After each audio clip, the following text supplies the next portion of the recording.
జై తెలంగాణ. గౌరవ మిత్రులందరికీ ఇక్కడికి వచ్చేసినందరికీ కూడా స్వాగతం సుస్వాగతం తెలియజేస్తూ ఇంకా మాట్లాడాల్సిన వాళ్ళు ఉన్నారు. మరి సమయం చాలా అయింది.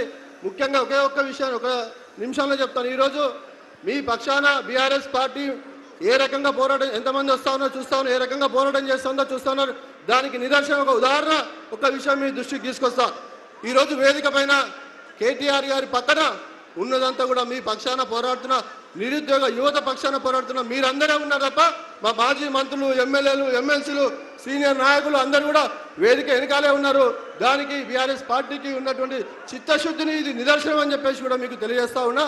ఇప్పుడు పెద్దలు మరి తెలంగాణ రాష్ట్రంలో గత 2.5 సంవత్సరాలుగా ఎక్కడ కష్టం వచ్చినా ఒక తల్లికి, ఒక అక్కకు, ఒక చెల్లికి, అది వరంగల్లో కావచ్చు, ఖమ్మం కావచ్చు, హైదరాబాద్ కావచ్చు, ఆదిలాబాద్ కావచ్చు, ఎవరికి కష్టం వచ్చినా నిలబడి ముఖ్యంగా మీ పక్షాన నిరుద్యోగ యువత పక్షాన ఏ రకంగా మన రామన్న పోరాడుతూ ఉన్నారో మనం చూస్తూ ఉన్నాం.